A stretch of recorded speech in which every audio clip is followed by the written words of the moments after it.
Perguntas e respostas de O Livro dos Espíritos. Livro 2º. Mundo Espírita ou dos Espíritos. Capítulo 11. Os Três Reinos. Os minerais e as plantas. Pergunta número 585. Que pensais da divisão da natureza em três reinos, ou melhor, em duas classes, os seres orgânicos e os seres inorgânicos? Alguns fazem da espécie humana uma quarta classe. Qual dessas divisões é preferível? São todas boas dependendo do ponto de vista. Materialmente não há senão seres orgânicos e seres inorgânicos. Sob o ponto de vista moral, há, evidentemente, 4 graus.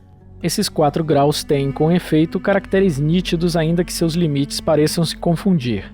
A matéria inerte que constitui o reino mineral não tem senão uma força mecânica. As plantas compostas de matéria inerte são dotadas de vitalidade. Os animais compostos de matéria inerte e dotados de vitalidade têm a mais uma espécie de inteligência instintiva limitada, com a consciência de sua existência e de sua individualidade. O homem, tendo tudo o que há nas plantas e nos animais, domina todas as outras classes por uma inteligência especial, indefinida, que lhe dá a consciência do futuro, a percepção das coisas extramateriais e o conhecimento de Deus. Pergunta número 586. As plantas têm consciência de sua existência? Não, elas não pensam e não têm senão vida orgânica. Pergunta número 587. As plantas experimentam sensações? Sofrem quando são mutiladas? As plantas recebem as impressões físicas que agem sobre a matéria, não têm percepções e, por conseguinte, não têm sentimento de dor. Pergunta número 588. A força que atrai as plantas umas para as outras é independente de sua vontade?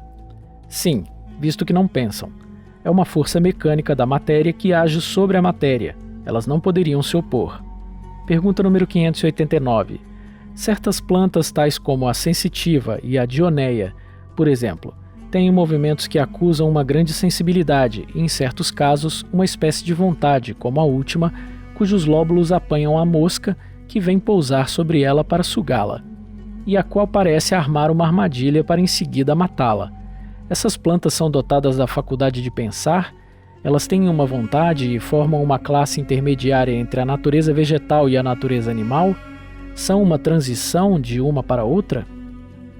Tudo é transição na natureza, pelo fato mesmo de que nada é semelhante e que, todavia, tudo se liga. As plantas não pensam e, por conseguinte, não têm vontade. A ostra que se abre e todos os zoófitos não pensam, não têm senão um instinto cego e natural. O organismo humano nos oferece exemplos de movimentos análogos sem a participação da vontade, como nas funções digestivas e circulatórias. O piloro se contrai ao contrário de certos corpos para lhes negar a passagem. Deve ser como na sensitiva, na qual os movimentos não implicam de modo algum na necessidade de uma percepção e ainda menos de uma vontade. Pergunta número 590. Não há nas plantas, como nos animais, um instinto de conservação que as leve a procurar aquilo que lhes pode ser útil e a fugir daquilo que lhes pode prejudicar? Há, se se quer, uma espécie de instinto, dependendo da extensão que se dá a esse termo, mas é puramente mecânico, quando nas operações de química observais dois corpos se reunirem e que se ajustam reciprocamente, quer dizer, há afinidade entre eles. No entanto, não chamais a isso de instinto. Pergunta número 591. Nos mundos superiores, as plantas são como os outros seres de uma natureza mais perfeita? Tudo é mais perfeito, mas as plantas são sempre plantas, como os animais são sempre animais e os homens sempre homens. Os animais e o homem. Pergunta número 592. Se compararmos o homem e os animais com respeito à inteligência, a linha demarcatória parece difícil de ser estabelecida porque certos animais têm, a esse respeito, uma superioridade notória sobre certos homens. Essa linha demarcatória pode ser estabelecida de maneira precisa? Sobre esse ponto, vossos filósofos não estão quase nada de acordo. Uns querem que o homem seja um animal, outros que o animal seja um homem. Estão todos errados. O homem é um ser à parte que se rebaixa, algumas vezes muito baixo, ou que pode se elevar bem alto. Fisicamente, o homem é como os animais e menos dotado que muitos deles. A natureza lhes deu tudo aquilo que o homem é obrigado a inventar com sua inteligência para sua necessidade e sua conservação. É verdade que seu corpo se destrói como o dos animais, mas seu espírito tem um destino que só ele pode compreender, porque só ele é completamente livre. Pobres homens que vos rebaixais abaixo da brutalidade, não sabeis vós distinguir? Reconhecei o homem pelo pensamento de Deus. Pergunta número 593. Pode-se dizer que os animais não agem senão por instinto? Isso é ainda um sistema. É verdade que domina o instinto na maioria dos animais, mas não vês que agem com uma vontade determinada? É da inteligência, embora limitada. Além do instinto, não se pode denegar a certos animais atos combinados que denotam uma vontade de agir com sentido determinado e segundo as circunstâncias. Há, portanto, neles uma espécie de inteligência cujo exercício é mais exclusivamente concentrado sobre os meios de satisfazerem suas necessidades físicas e proverem a sua conservação. Entre eles, nenhuma criação, nenhuma melhora. Qualquer que seja a arte que admiremos em seus trabalhos, aquilo que faziam outrora o fazem hoje, nem melhor, nem pior, segundo formas e proporções constantes e invariáveis. O filhote, isolado dos demais da sua espécie, por causa disso não deixa de construir seu ninho com o mesmo modelo, sem ter recebido ensinamento. Se alguns são suscetíveis de uma certa educação, seu desenvolvimento intelectual, sempre fechado em limites estreitos, é devido à ação do homem sobre a natureza flexível, porque não tem nenhum progresso que lhe seja próprio. Esse progresso é efêmero e puramente individual, porque o animal, entregue a si mesmo, não tarda a retornar para os limites estreitos traçados pela natureza. Pergunta número 594. Os animais têm uma linguagem? Se entendeis uma linguagem formada de palavras e de sílabas, não. Um meio de se comunicarem entre si, sim. Eles se dizem muito mais coisas que acreditais, mas sua linguagem é limitada, como suas ideias, às suas necessidades. Há animais que não têm voz. Ao que parece, esses não têm linguagem? Eles se compreendem por outros meios.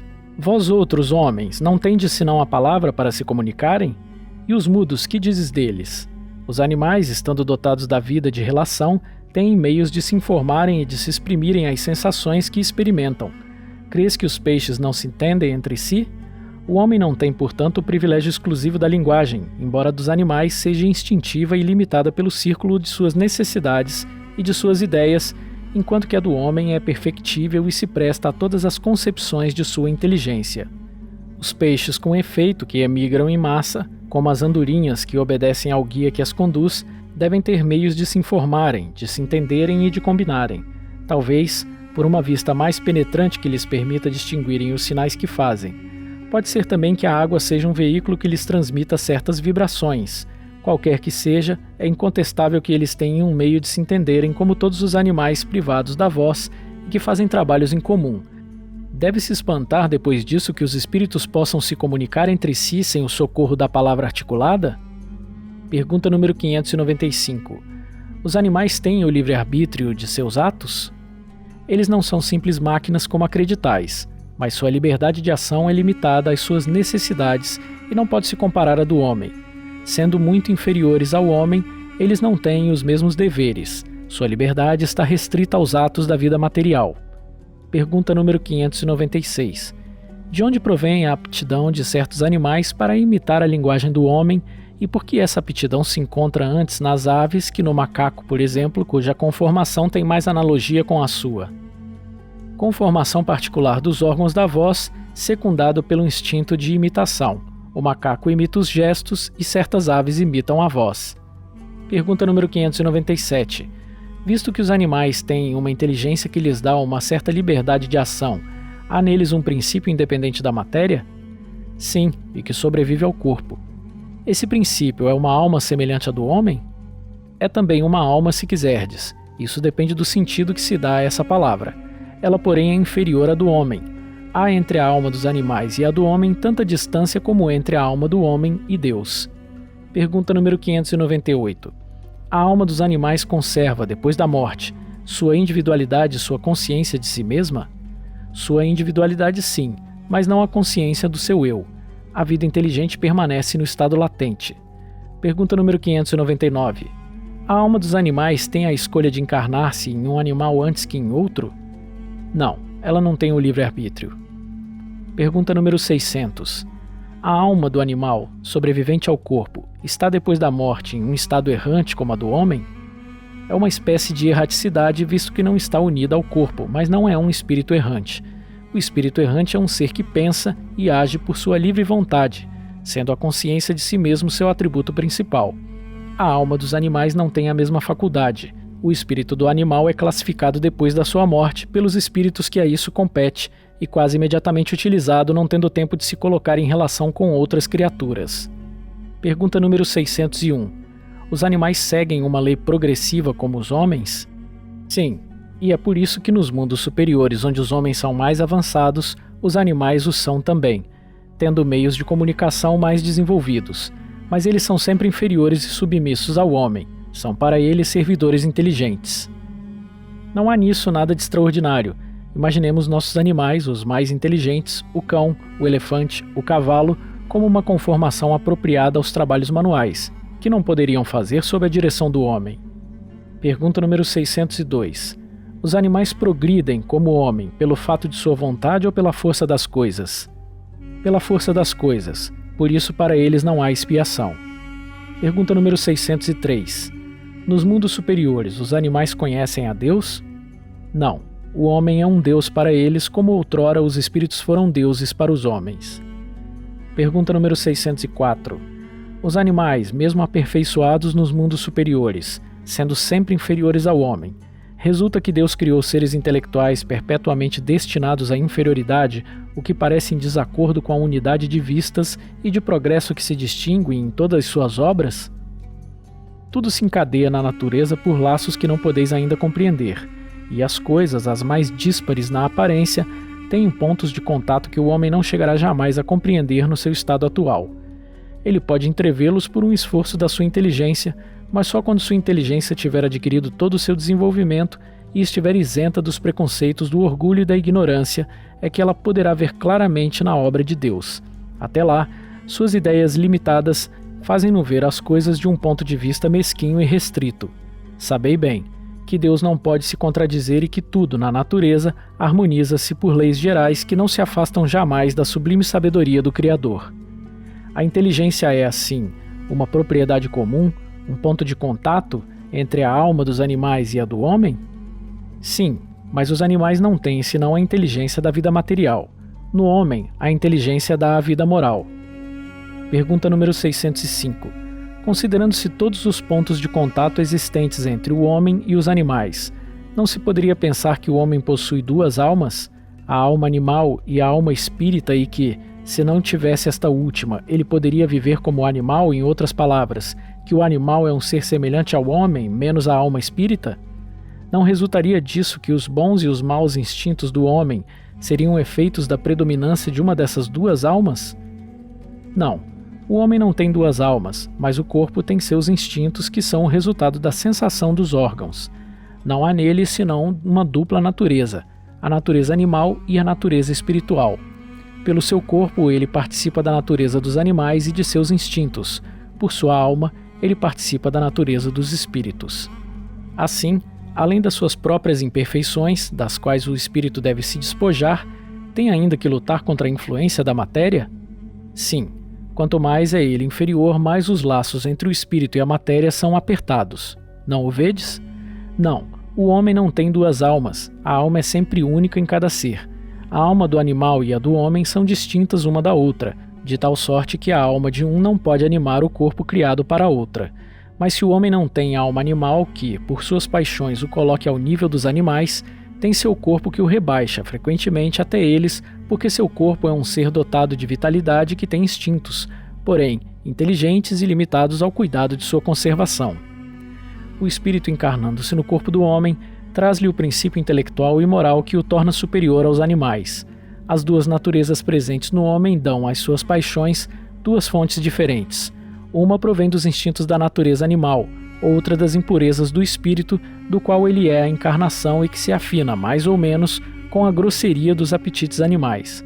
O espírito, purificando-se, liberta-se pouco a pouco da influência da matéria, sob a qual ele se aproxima da brutalidade. Liberto dessa influência, ele se eleva à sua verdadeira destinação. Pergunta número 606. Onde os animais tomam o princípio inteligente que constitui a espécie particular de alma da qual eles são dotados? No elemento inteligente universal. A inteligência do homem e a dos animais emanam, então, de um princípio único? sem nenhuma dúvida, mas no homem ela recebeu uma elaboração que o eleva acima da do animal. Pergunta número 607. Foi dito que a alma do homem, em sua origem, está no estado de infância na vida corporal, que sua inteligência apenas desabrocha e ensaia para a vida. Onde o espírito cumpre essa primeira fase? Numa série de existências que precedem o período a que chamais humanidade. A alma pareceria assim ter sido o princípio inteligente dos seres inferiores da criação? Não dissemos que tudo se encadeia na natureza e tende à unidade? É nesses seres que estáis longe de conhecer totalmente que o princípio inteligente se elabora, individualiza-se pouco a pouco e ensaia para a vida, como dissemos. É de alguma sorte um trabalho preparatório como o da germinação, em seguida ao qual o princípio inteligente sofre uma transformação e se torna espírito. É então que começa para ele o período da humanidade, e com ele a consciência de seu futuro, a distinção do bem e do mal e a responsabilidade dos seus atos. Como depois do período da infância vem o da adolescência, depois da juventude e enfim a idade madura. Não há de resto nessa origem nada que deva humilhar o homem. Os grandes gênios são humilhados por terem sido feitos informes no seio da sua mãe? Se alguma coisa deve humilhá-lo, é a sua inferioridade diante de Deus e sua impotência para sonhar a profundeza dos seus desígnios e a sabedoria das leis que regem a harmonia do universo. Reconhecei a grandeza de Deus nessa harmonia admirável que torna tudo solidário na natureza. Crer que Deus haja feito alguma coisa sem objetivo e criado seres inteligentes sem futuro seria blasfemar contra a sua bondade que se estende sobre todas as suas criaturas.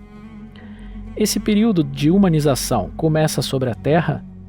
A Terra não é o ponto de partida da primeira encarnação humana. O período de humanização começa em geral em mundos ainda mais inferiores. Isso, entretanto, não é uma regra absoluta e poderá acontecer que um espírito, desde o seu começo humano, esteja apto a viver sobre a Terra. Esse caso não é frequente e seria antes uma exceção. Pergunta número 608. O espírito do homem, depois de sua morte, tem consciência das existências que lhe precederam o período de humanidade? Não, porque não é nesse período que começa para ele a vida de espírito, e é mesmo difícil que se lembre de suas primeiras existências como homem. Como o homem absolutamente não se lembra mais dos primeiros tempos de sua infância e ainda menos do tempo que passou no seio de sua mãe. Por isso, os espíritos nos dizem que não sabem como começaram. Pergunta número 609.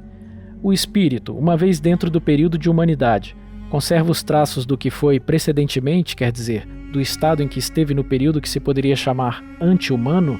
Depende da distância que separa os dois períodos e o progresso alcançado.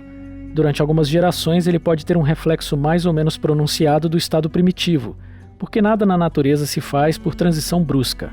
Há sempre anéis que ligam as extremidades das cadeias dos seres e dos acontecimentos, mas esses traços se apagam com o desenvolvimento do livre-arbítrio. Os primeiros progressos se cumprem lentamente porque não estão ainda secundados pela vontade. Eles seguem uma progressão mais rápida à medida que o espírito adquire uma consciência mais perfeita de si mesmo. Pergunta número 610. Os espíritos que disseram que o homem é um ser à parte na ordem da criação, enganaram-se? Não, mas a questão não foi desenvolvida e, aliás, há coisas que não podem chegar senão em seu tempo. O homem é, com efeito, um ser à parte, porque ele tem faculdades que o distinguem de todos os outros e tem um outro destino. A espécie humana é aquela que Deus escolheu para a encarnação dos seres que podem conhecê-lo. Metempsicose. Pergunta número 611. A comunidade de origem dos seres vivos no princípio inteligente não é uma consagração da doutrina da metempsicose? Duas coisas podem ter uma mesma origem e não se assemelharem absolutamente mais tarde. Quem reconheceria a árvore, suas folhas, suas flores e seus frutos no germe informe contido na semente de onde ela saiu? Do momento em que o princípio inteligente atinge o grau necessário para ser espírito e entrar no período de humanidade, ele não tem mais relação com seu estado primitivo e não é mais a alma dos animais, como a árvore não é a semente. No homem não há mais do animal senão o corpo, e as paixões que nascem da influência do corpo e do instinto de conservação inerente à matéria. Não se pode então dizer que tal homem é a encarnação do espírito de tal animal e, por conseguinte, a metempsicose, tal como é entendida, não é exata. Pergunta número 612. O espírito que animou o corpo de um homem poderia encarnar num animal? Isso seria retrogradar e o espírito não retrograda. O rio não remonta à sua fonte. Pergunta número 613. Totalmente errada que seja a ideia ligada à metempsicose. Não seria ela o resultado de um sentimento intuitivo das diferentes existências do homem? Esse sentimento intuitivo se encontra nessa crença como em muitas outras, mas como na maioria das suas ideias intuitivas, o homem a desnaturou. A metempsicose seria verdadeira se entendesse por essa palavra a progressão da alma de um estado inferior para um estado superior, onde ela adquirisse desenvolvimento que transformasse sua natureza. Ela, porém, é falsa no sentido de transmigração direta do animal no homem e reciprocamente, o que implicaria a ideia de uma retrogradação ou fusão. Ora, essa fusão não podendo ocorrer entre os seres corpóreos das duas espécies é um indício de que eles estão em graus não assimiláveis e que deve ocorrer o mesmo com os espíritos que as animam. Se o mesmo espírito pudesse animá-las alternativamente, seguir-se-ia uma identidade de natureza que se traduziria pela possibilidade da reprodução material. A reencarnação ensinada pelos espíritos está fundada, ao contrário, sobre a marcha ascendente da natureza e sobre a progressão do homem na sua própria espécie, o que não tira nada da sua dignidade. O que o rebaixa é o mau uso que ele faz das faculdades que Deus lhe deu para seu adiantamento. Qualquer que seja a antiguidade e a universalidade da doutrina da metempsicose e os homens eminentes que a professaram, provam que o princípio da reencarnação tem suas raízes na própria natureza. Esses são, pois, antes argumentos a seu favor do que contrários. O ponto de partida do espírito é uma dessas questões que se prendem ao princípio das coisas e estão no segredo de Deus. Não é dado ao homem conhecê-las de maneira absoluta, e ele não pode fazer a esse respeito senão suposições, construir sistemas mais ou menos prováveis.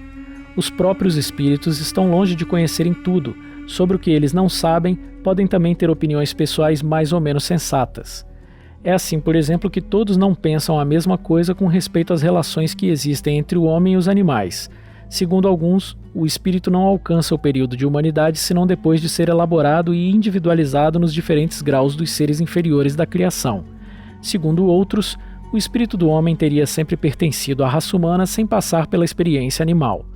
O período desses sistemas tem a vantagem de dar um objetivo ao futuro dos animais que formariam, assim, os primeiros elos da cadeia dos seres pensantes. O segundo está mais conforme com a dignidade do homem e pode se resumir como se segue. As diferentes espécies de animais não procedem intelectualmente umas das outras pela via da progressão. Assim, o espírito da ostra não se torna sucessivamente o do peixe, da ave, do quadrúpede e do quadrumano. Cada espécie é um tipo absoluto, física e moralmente, aurindo cada indivíduo na fonte universal a quantidade de princípio inteligente que lhe é necessária, segundo a perfeição dos seus órgãos e a obra que deve cumprir nos fenômenos da natureza, e que, em sua morte, torna a massa. Os dos mundos mais adiantados que o nosso são igualmente raças distintas, apropriadas às necessidades desses mundos e ao grau de adiantamento dos homens, dos quais são auxiliares, mas que não procedem absolutamente dos da terra, espiritualmente falando. Não ocorre o mesmo com o homem. Do ponto de vista físico, forma evidentemente um elo da cadeia dos seres vivos, mas do ponto de vista moral, entre o animal e o homem, há solução de continuidade. O homem possui sua própria alma ou espírito, centelha divina que lhe dá o senso moral e um valor intelectual que falta aos animais, e é nele o ser principal, pré-existente e sobrevivente ao corpo e que conserva a sua individualidade. Qual é a origem do espírito? Onde está seu ponto de partida? Ele se forma de um princípio inteligente individualizado? É isso um mistério que seria inútil procurar penetrar e sobre o qual, como dissemos, não se pode senão construir sistemas. O que é constante e que resulta, por sua vez, do raciocínio e da experiência é a sobrevivência do espírito, a conservação da sua individualidade depois da morte, sua faculdade progressiva, seu estado feliz ou infeliz, proporcionais ao seu adiantamento no caminho do bem e todas as verdades morais que são as consequências desse princípio. Quanto às relações misteriosas que existem entre o homem e os animais, repetimos, isso está nos segredos de Deus, como muitas outras coisas cujo conhecimento atual não importa ao nosso adiantamento e sobre as quais seria inútil insistir.